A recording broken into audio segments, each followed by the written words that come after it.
O meu convidado de hoje é escritor, roteirista e um dos mais lidos colunistas da Folha de São Paulo. Não é favor qualificá-lo como um dos melhores textos do Brasil, pelo menos na minha modesta opinião. Boa noite, Antônio Prata. Como é que você está? Boa noite, Haddad. Obrigado pelo convite. Prazer estar aqui. Você um dia falou para mim, Haddad, faz uma ciclovia transatlântica até o Uruguai para a gente salvar pelo menos 500 mil pessoas. De lá para cá as coisas só pioraram, né? Pelo menos de quando, como a gente estava enxergando o cenário. O que você pediria para um prefeito para construir a ciclovia até onde hoje? Resolve chegar até o Uruguai? Você está achando que o mundo está todo complicado? Qual que é a tua percepção sobre o cenário global e especificamente o Brasil? Como é que a tua sensibilidade reage aos acontecimentos mais recentes? É difícil responder, né, Haddad? Porque eu acho que ninguém sabe muito em que pé a gente está. É difícil tentar entender, mas engraçado que você falando dessa coluna, que eu acho que deve ter sido de 2015, 2016, eu não faria essa coluna hoje, porque na época em que eu falei de fugir de bicicleta para o Uruguai, era uma brincadeira. Eu não tinha nenhum intuito de sair do país naquele momento. E hoje em dia me parece que isso não é mais uma piada. Poderia ser necessário fugir do país por causa de uma perseguição, pelo risco de ser preso, pelo risco de ser assassinado. Eu acho que está muito próximo a esse fantasma autoritário, né? E é difícil escrever crônica com esse urso rosnando no cangote, assim, que é a realidade atual, né? Quanto que você acha que a comunicação, né, mais aberta, menos preocupada com eventualmente dourar um pouco a situação, ela contribuiu para a gente chegar até aqui? Será que a gente errou nisso? Assim, falou menos straight, sabe? Falou menos diretamente com as pessoas? Você usou o termo estratégia no começo. Eu não acho que haja uma estratégia, porque eu não acho que a imprensa brasileira queira acobertar esse governo. Longe disso. Eu acho que, em primeiro lugar, há uma mudança na realidade muito rápida e muito complexa e que muito difícil de entender e de cobrir como imprensa, né? Eu falei muito com as pessoas na Folha durante as eleições que era mais importante cobrir os tweets dos filhos do que cobrir as declarações oficiais sobre qual seria a política de incentivos fiscais para agricultor. Que a grande mensagem que estava sendo passada para o público e o que fazia as pessoas votarem nele não era os incentivos fiscais para o produtor de soja, ou não era como é que ele ia trabalhar na política externa, não são essas coisas que era da velha política, no bom sentido de velha política, né, de um programa de governo, de você analisar um programa de governo. A guerra estava sendo ganha nesse novo tipo de arma, nessa comunicação direta, que eram tweets sujos e horrorosos e fake news. Isso parecia, no começo, parecia pouco nobre cobrir isso, parecia que isso era fofoca, parecia que a imprensa falar disso está falando do pouco interesse. A gente não deve baixar a um nível tão baixo, vamos falar das coisas sérias, mas a coisa séria era o que estava no nível tão baixo, assim como o que está acontecendo agora. Então eu acho que a imprensa demorou para entender isso, e eu me incluo, e não só a imprensa, todo mundo demorou para entender. A gente ainda está chocado que o presidente faça um comentário no Facebook ou no Twitter ofendendo a mulher falando que a mulher do presidente da França é feia, né? É um negócio tão bizarro. E assim, do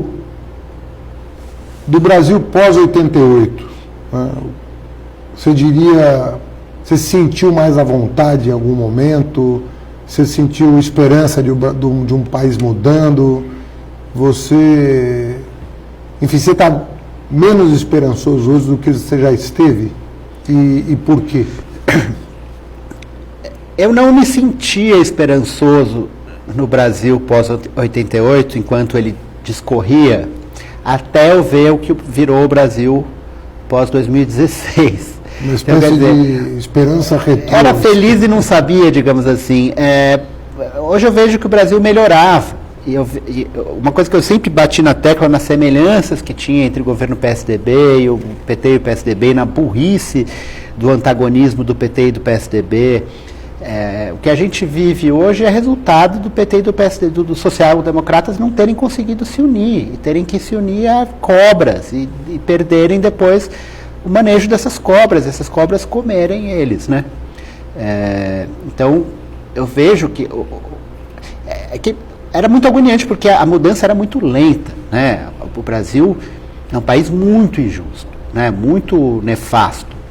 Então a mudança era lenta e a gente queria que fosse mais rápida. Mas quando a gente olha para trás, a gente fala, estava havendo uma mudança, havia pessoas interessadas em melhorar o Brasil e o mundo nesses últimos 30 anos. E agora a gente tem pessoas acelerando para piorar e para destruir o pouco que a gente conseguiu construir, né? E na eleição do Bolsonaro, assim, você lembra onde você estava quando rolou o resultado e o que aquilo te... Eu tinha certeza que ele ia ganhar. Desde quando? Eu tinha certeza. Desde a facada? Eu tinha certeza que alguma coisa assim ia acontecer desde que a Dilma ganhou do Aécio. Na eleição da Dilma com Aécio, eu escrevi uma coluna no dia da eleição falando: eu não votei no Aécio, mas eu gostaria que ele ganhasse. Eu lembro. Porque se a oposição, neste momento, está pendendo à direita dessa maneira, e o que vai vir da Dilma, todo mundo sabia, vai ser ruim. O que ela falou nas eleições era mentira, a economia brasileira estava ferrada.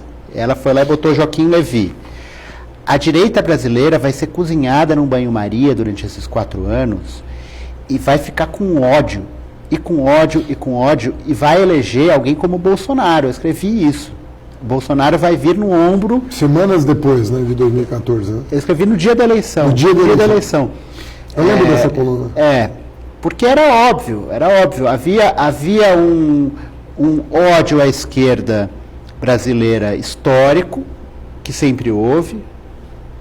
O PT contribuiu grandemente para esse ódio, né, no final do seu governo e com todas as questões que a Lava Jato mostrou.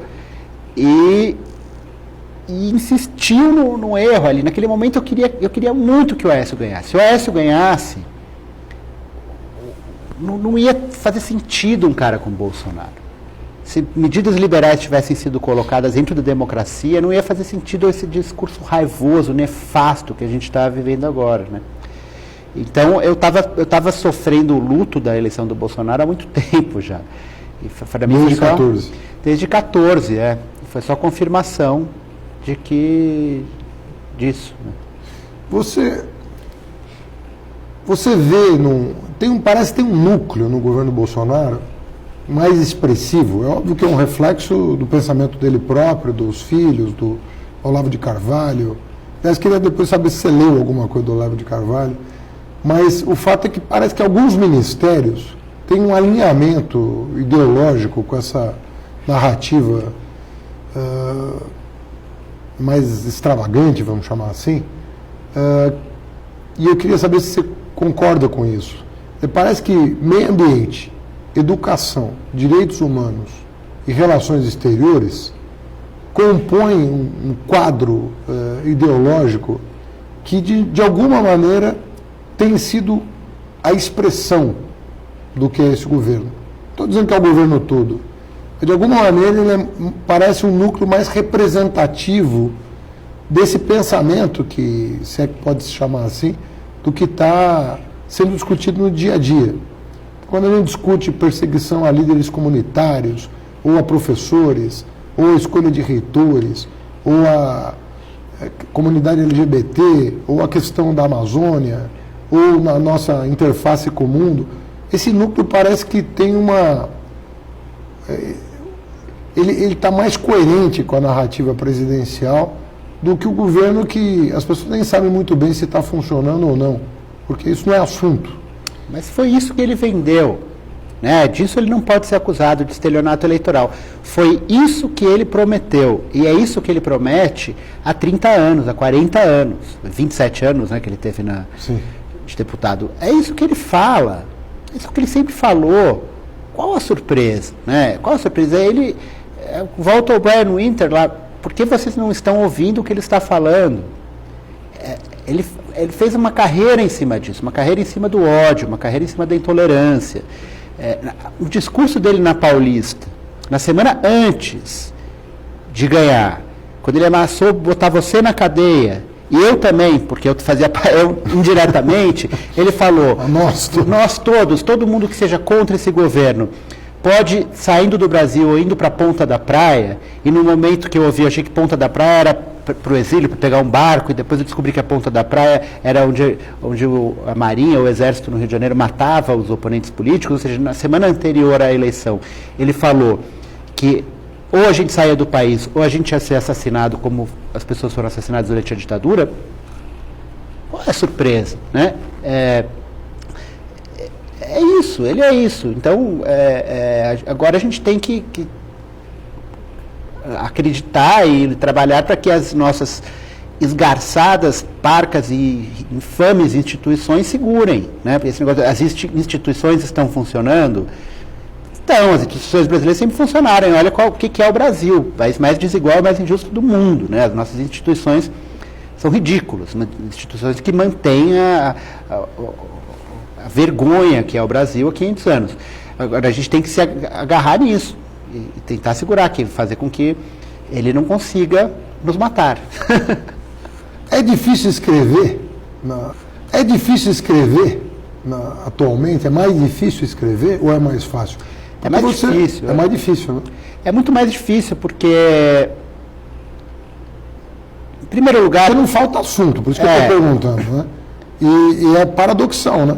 Mas também a questão que se coloca agora, durante muito tempo eu escrevi, até 3, 4 anos atrás, eu escrevia para quem quisesse me ler. Escrevia o assunto que estava na minha cabeça, do jeito que eu queria. Se a pessoa gostasse, ótimo. Se não gostasse, tudo bem. Agora eu escrevo com foco, com público-alvo. E esse público-alvo são os 30%, 40% que votaram no Bolsonaro e não são fascistas, e não acham que tem que matar o opositor, e não acham que o homossexual tem que ser espancado, e não acham que tem que tirar a terra dos índios. Eu me comunico com eles. Quando você senta hoje, você está com esse público na cabeça. Com esse público. Eu acho que uma coisa que eu sou muito crítico à esquerda hoje é que a esquerda continua falando para a esquerda.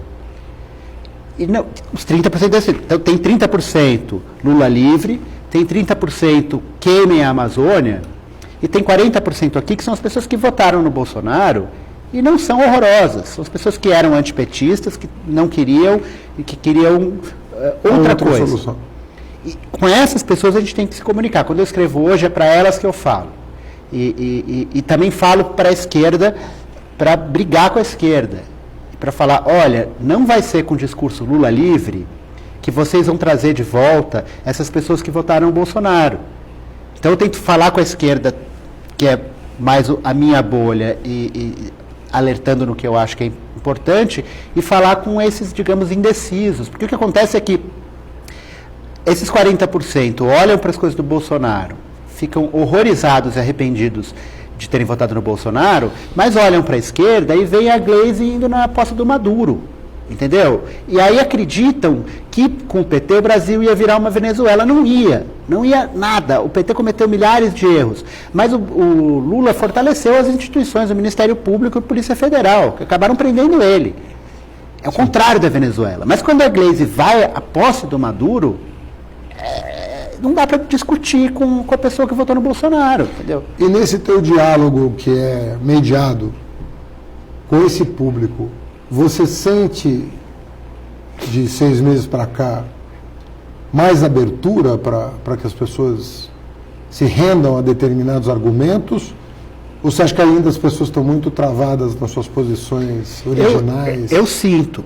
Eu fiz Sinto abertura. Eu fiz uma crônica também muito otimista a respeito disso, que o título era Bolsonaro vai unir o Brasil, que eu acho que a moldura ficou tão nefasta, assim, que muita gente que estava em polos opostos agora se aproximam, entendeu?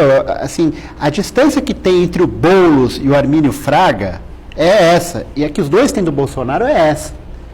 Boulos e Armínio Fraga têm muito mais em comum entre eles do que eles têm com o Bolsonaro. Então, eu acho que o leque se abre. E há essa percepção de muita gente do tipo, temos que fazer as alianças possíveis com quem é a favor da civilização, quem é a favor da democracia, quem é a favor do Estado de Direito. Diante dessa ameaça civilizatória, nós não podemos correr o risco de deixar de discutir diferenças que são interessantes do ponto de vista democrático para a construção de uma saída para os 500 anos de desigualdade, intolerância, violência que nós sofremos. É óbvio que não é papel do escritor falar como é que o político deve se comportar. Mas qual que é a tua percepção? Porque você é escritor, mas você é cidadão, você vota, você participa, você intervém no debate público. Como lidar com essas camadas tão diferentes da realidade? Olha, eu não sei do ponto de vista de vocês, mas do meu ponto de vista de eleitor, nesse caso, é que eu acho que vocês têm que abrir mão. O Armínio Fraga tem que abrir mão e o Boulos tem que abrir mão. Quer dizer, é óbvio que se um governo absolutamente miraculoso, em que tivesse Boulos e Armínio Fraga juntos, eles teriam que achar um terreno comum, né? Me parece muito mais positivo que sociais-democratas e esquerda abram mão cada um de uma parte para podermos ter um governo de... Você está pensando num governo de reconstrução, reconstrução, quase. Porque olha o que a gente está vendo. Olha o que a gente está vendo. A gente está vendo um cara que ameaçou matar os opositores durante a vida inteira. E as mortes dos pobres, pelo menos, já começaram e estão muito maiores. As mortes da polícia no Rio de Janeiro, né? Mataram 6 garotos no Rio de Janeiro semana passada, 6 garotos inocentes, garotos indo para a escola, garotos indo para o futebol. A polícia está entrando e matando, né? É muito grave o que está acontecendo. Então, é isso ou isso. O livro, você leu Como as Democracias Morrem, do Levitsky, mostra como na ascensão do fascismo e do nazismo na década de 30, alguns países conseguiram fazer essas parcerias.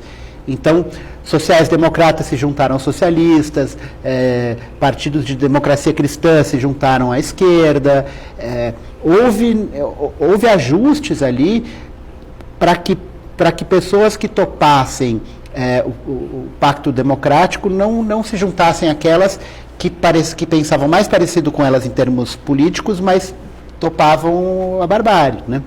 E aconteceu isso na Bélgica, aconteceu isso na Finlândia, aconteceu isso em alguns países. Então, eu acho que a gente tem que pensar... As regras mudaram, a situação mudou, é uma situação de emergência. É uma situação de emergência. A questão é assim, mas, gente, não dá para andar 20 quilômetros num bote inflável, mas o barco está afundando. A gente vai ter que entrar no bote inflável e andar 20 quilômetros. Eu acho que é assim... Está muito rápido e a gente não sabe para onde vai, né? A gente sabe que a coisa está se degradando. O negócio da Amazônia, a gente já está vivendo os efeitos do aquecimento global. A gente demorou muito para acordar para isso, né? Eu demorei, imagino que você também. O mundo está acabando, quer dizer, o mundo não vai acabar, o mundo vai continuar aí, né? Mas nós estamos acabando. Nós estamos acabando. Se a gente continuar desse jeito, a vida daqui a 50 anos vai ser um inferno na Terra. Vai ter grandes faixas tropicais que não vai dar para plantar, não vai dar para produzir comida, e aí vai ter uma migração em massa que vai aumentar a xenofobia, que vai causar guerras. Esse mundo que a gente está lidando tem que ser uma coisa como... Você acha interessante nos Estados Unidos quando eles propõem Green New Deal? Embora seja uma coisa radical da esquerda de lá e tal, é como um New Deal, é como um plano Marshall que tem que ser feito agora, né, para frear a destruição do mundo e a política no Brasil. Eu só vou te fazer essa pergunta porque você tem um grau de distanciamento do assunto que eu acho que pode interessar quem está nos ouvindo. Lava Jato, Vaza Jato. Você acha que houve exageros? Você acha que houve politização em algum sentido? Você acha que está tudo certo? Enfim, Como é que você recebe, assim, né? Você está lendo jornais, você está se informando tanto quanto nós. Qual que é a tua percepção? Você havia dito, o PT fortaleceu as instituições, acabou, né, sofrendo consequências disso também. Como você vê isso? Eu acho que a gente tem que sair do Fla-Flu de ser eu sou Lava Jato, eu sou Vaza Jato, né? Eu acho que esse tipo de dicotomia que não nos leva a nada. Então, é evidente que a Lava Jato fez um bem gigante para o Brasil, colocando pela primeira vez no Brasil rico na cadeia. Não existia rico na cadeia, né? Isso é um negócio revolucionário. Agora, também é evidente que ela fez isso de maneiras ilegais. A gente vê pela Vaza Jato agora, mas já sabia antes, né? Com prisões temporárias ilegais, com condução coercitiva ilegal, com escuta ilegal, com vazamento de escuta ilegal, com vários artifícios ilegais e imorais, então nem se fala. Então, é preciso olhar todos esses acontecimentos e pensar o que tem de certo e o que tem de errado em cada lado. A gente não pode... Porque isso é que vai emburrecendo o debate. Se a gente nega que a Lava Jato teve qualquer benefício para o Brasil, qualquer pessoa sensata fala assim, é louco. Desbaratou um monte de esquema de corrupção e botou pessoas culpadas na cadeia. Se a gente nega que um cara, o juiz, que falava com o Ministério Público e orientava o Ministério Público para perseguir um candidato que perdeu as eleições para o outro e ele virou o ministro da Justiça desse candidato e está tudo bem, isso é uma bananada, né? É uma república das bananas chinfrinha. Então, eu acho que a gente... essa briga entre quem é a favor ou contra que está atrapalhando tudo. E eu acho que nisso a esquerda atrapalha muito, porque quando a esquerda coloca como foco de sua ação, por exemplo, na época do impeachment, a palavra da esquerda era não vai ter golpe. E não olhava para nenhum problema do governo. Não vai ter golpe eclipsava qualquer problema do governo Dilma. Depois era fora Temer. E depois era Lula livre. Esses slogans afastam esses 40%, que é com quem a esquerda ou as pessoas da social-democracia ou as pessoas democratas têm que falar. Afasta. Eu acho que o julgamento do Lula foi ilegal. Isso não significa que eu acho, eu não sei se ele é inocente ou não foi, mas a maneira como ele foi preso foi ilegal. Mas a bandeira Lula livre não vai tirar o Bolsonaro do poder, não vai barrar os absurdos que o Bolsonaro está fazendo, e o messianismo do Lula de volta, sebastianista, e ele vai voltar ao nosso líder e vai resolver os problemas, eu acho que é um tiro no pé gigante. A esquerda tem que achar um caminho fora disso, porque esses 40% não vão se aliar ao Lula livre, não vão. A força política mais forte do Brasil é o antipetismo, ainda. Você pode concordar com esse antipetismo ou discordar e achar que isso foi criado pela mídia ou não foi criado pela mídia. Não interessa. É assim que as pessoas estão pensando hoje. Tentar pegar esses 40% de pessoas que não são fascistas e votaram no Bolsonaro e trazer para o Lula livre não vai dar certo. A gente vai só reforçar, empurrar de volta os desgostosos do governo Bolsonaro para o colo do Bolsonaro. Agora, por exemplo, você fala, botou rico na cadeia. Tem muito pouco rico na cadeia hoje. Né? Quer dizer, em pouco tempo as coisas começaram a voltar ao normal para os ricos, pelo menos. Né? A desigualdade está aumentando, o desemprego chegou à estratosfera, quebrando uma boa parte da economia, sobretudo a construção civil pesada, leve. O Brasil está preparado para fazer um balanço do que aconteceu de 2013 para cá? Você acha que já tem clima para fazer um balanço mais sóbrio? Né? E, obviamente, com as consequências, o desdobramento que isso teria? Né? Porque podemos chegar à conclusão de que aquele triplex não tinha nada a ver com o Lula, muito menos com a Petrobras, e que o Lula provavelmente seria eleito presidente da República em 2018. Nós estamos falando de coisas muito sérias, né? Nós estamos falando de coisas muito profundas. Nós estamos falando de um balanço que pode chegar ao DNA do que é o Brasil. Você acha que nós já estamos E o que falta para que a gente esteja numa situação de botar todas as cartas na mesa? E como é que isso vai se dar? Você acha que existe algum momento em que não seja importante botar todas as cartas na mesa? Você acha que existe um momento de imaturidade em que a mentira deve ser tolerada? Não, eu estou preocupado, eu estou me colocando no lugar daquele com quem você se comunica. Eu estava vendo um show do Mano Brown, recente, em que ele fala assim, está dando um show em Curitiba. Aí começa a xingar o Bolsonaro. Aí ele fala, eu estou em Curitiba, ninguém votou no Bolsonaro aqui? Ninguém votou? Ninguém saiu aí a favor do juiz que condenou o Lula? Ninguém... Eu estou louco aqui, quer dizer, eu estou em Curitiba, eu acho que a mensagem que ele estava querendo passar, sempre da maneira dele, era vamos sentar aqui para abrir o jogo. Então, obviamente que o esforço que você está fazendo, que eu estou fazendo, que provavelmente o Mano Brown está fazendo nesse exemplo que eu estou dando, é chamar a atenção das pessoas para dizer, olha, esse processo que começou de maneira absolutamente irracional, precisa botar um freio nisso para arrumar o país. E aí eu te pergunto sobre isso, o ambiente, não o que você e eu pensamos, o ambiente, ele está evoluindo nessa direção? Quando você publica os seus textos na Folha, os comentários já estão mudando um pouco, ou continuam os mesmos, o mesmo fla-flu de 2, 3 anos atrás? Eu acho que está melhorando. Eu acho que os 30% hidrófobos vão ficar cada vez mais hidrófobos, mas eu acho que para fora desses 30%, tem 70% que está todo mundo perdido, todo mundo se olhando, mas eu acho que está melhorando. Eu tenho muito mais entrada hoje com pessoas que eram opositores políticos, digamos, meus, há 5 anos do que eu tinha. Eu tenho mais diálogo com gente.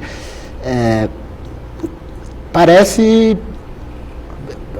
bizarro pensar hoje em dia que eu estava na PUC quando os caras punham faixa FHC fascista.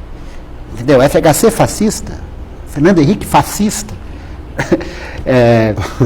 A gente percebe a proximidade. Quando eu via você no teatro municipal com o Fernando Henrique, me dava uma grande esperança. Falava, olha aí, os caras estão lá, civilizados, se falando, se comunicando. Eu via aí uma possibilidade de uma união que eu fiquei esperando nas eleições também, que nunca aconteceu. E que eu acho que agora tem que acontecer. Não sei se vai acontecer. Não sei, mas tem que acontecer. Porque se não acontecer, não tem jeito, né? Se não acontecer, acaba o país mesmo. Você, em 2014, previu o cenário de 18. Você consegue prever o cenário de 22? Não, eu não previ também. Não, mas você escreveu um artigo quase premonitório. Né? Mas já estava acontecendo aquilo. Não existe, né, a previsão, porque as cartas estão na mesa, a gente não sabe o que vai acontecer. Me parece que o Bolsonaro, a maior qualidade dele, qualidade eu digo não como uma virtude, mas o maior traço dele, me parece a burrice. Eu acho que a burrice é acima de tudo, a burrice acima de todos. Talvez isso não ajude o país, né, porque... embora ele tenha ganhado as eleições, ele não tem estratégia. Eu não acredito que seja uma estratégia chamar a mulher do presidente francês de feia. Porque não tem plano de voo. Tem plano de voo de uma varejeira tonta, que ele está batendo nos vidros, uma hora me parece que essa varejeira vai cair dura.